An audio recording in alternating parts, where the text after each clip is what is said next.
जो होता है अच्छे के लिए होता है। यह वाक्य केवल एक सांत्वना नहीं है, बल्कि शाश्वत सत्य है। यह विचार भगवद गीता की आत्मा में समाया हुआ है, जो हमें बताता है कि ईश्वर जो कुछ भी करता है वह हमारे कल्याण के लिए होता है। अक्सर जीवन में हम परिस्थितियों को तुरंत समझ नहीं पाते, पर समय बीतने के साथ हमें यह स्पष्ट होता है कि जो घटित हुआ वह हमें किसी न किसी प्रकार से लाभ या सीख देने के लिए ही हुआ था। जब हम किसी विपरीत परिस्थिति से गुजरते हैं, जैसे नौकरी छूटना, रिश्ते टूटना, अपमान होना, बीमारी आना, तब हमें लगता है कि ईश्वर ने अन्याय किया। लेकिन वह परिस्थिति अक्सर हमें किसी नई दिशा में ले जाती है। भगवद गीता में कहा गया है कि मनुष्य का जन्म एक उद्देश्य से हुआ है। हर आत्मा को अपने कर्मों का फल भोगना पड़ता है। कभी वह फल सुख के रूप में आता है, कभी दुख के रूप में। पर श्री कृष्ण सिखाते हैं कि मां शुच्च अहम त्वा सर्व पापेभ्यो मोक्षयिष्यामि। गीता अध्याय 18 श्लोक 66। अर्थ, यदि तुम मुझ पर पूर्ण श्रद्धा रखो तो मैं तुम्हारे सारे दुखों का अंत कर दूंगा। मतलब यह नहीं कि जीवन में समस्याएं नहीं आएंगी, बल्कि यह कि हर समस्या तुम्हारे उत्थान का माध्यम बनेगी। वृद्धि, रिश्ता टूटना, आत्मनिर्भरता का विकास, अस्वीकृति, आत्ममंथन और सुधार, बीमारी, जीवन शैली में बदलाव और संयम, इन सभी में एक बात समान है, असफलता नहीं, अवसर। एक बार एक राजा का अंगूठा कट गया। उसका मंत्री बोला, जो हुआ अच्छा हुआ। राजा क्रोधित हुआ और मंत्री को जेल में डाल दिया। कुछ समय बाद राजा शिकार पर गया और आदिवासियों ने उसे बलि के लिए पकड़ लिया। पर जब उन्होंने देखा कि उसका अंगूठा कटा हुआ है, उन्होंने बलि देने से मना कर दिया। राजा बच गया। लौटकर उसने मंत्री से क्षमा मांगी। मंत्री बोला, यदि मैं जेल में न होता तो आपके साथ जाता और बलि चढ़ा दिया जाता।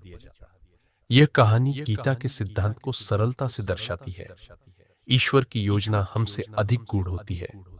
अज्ञात भविष्य में छुपा है, बड़ा हित मानव की दृष्टि सीमित है।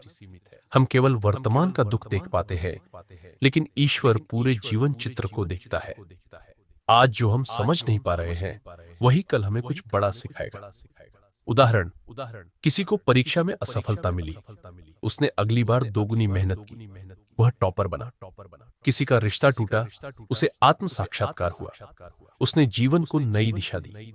नौकरी छूटी, खुद का बिजनेस शुरू किया, आर्थिक स्वतंत्रता मिली। हर बुरा अनुभव बाद में बड़ा आशीर्वाद बन सकता है, यदि हम सकारात्मक दृष्टि रखें। श्री कृष्ण की नीति, समत्व और धैर्य। गीता में बार बार समत्व का जिक्र है।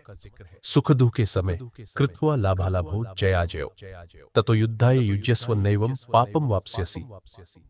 अध्याय 2 श्लोक 28। अर्थ, सुख दुख, लाभ हानि, जय पराजय में सम रहने वाला ही सच्चा योगी है। जब हम इस समत्व को अपनाते हैं, तब हमें समझ में आता है कि जो भी हुआ वह अच्छे के लिए ही हुआ, क्योंकि हमने उससे कुछ सीखा। मानसिक शांति का मूल विश्वास, जो होता है अच्छे के लिए होता है। इस विचार को अपनाने से हमें तनाव कम होता है, चिंता घटती है, स्वीकार्यता बढ़ती है, आत्मविश्वास बनता है। यह विचार केवल अध्यात्म नहीं, मनोविज्ञान की दृष्टि से भी अत्यंत प्रभावशाली है। निष्कर्ष, श्रीमद्भगवद गीता का यह गूढ़ संदेश कि जो होता है वह अच्छे के लिए होता है, जीवन की हर परिस्थिति को स्वीकार करने, समझने और आगे बढ़ने की प्रेरणा देता है। हमें श्री कृष्ण के इस ज्ञान पर विश्वास करना चाहिए कि हर घटना हमारे लिए कुछ सिखाने आई है। हर दुख के पीछे कोई शुभ संदेश छुपा है। हर अंत एक नए आरंभ की ओर ले जाता है। जब हम ये समझ लेते हैं, तभी हम वास्तव में आध्यात्मिक होते हैं। तभी जीवन एक यात्रा बन जाता है, संघर्ष नहीं।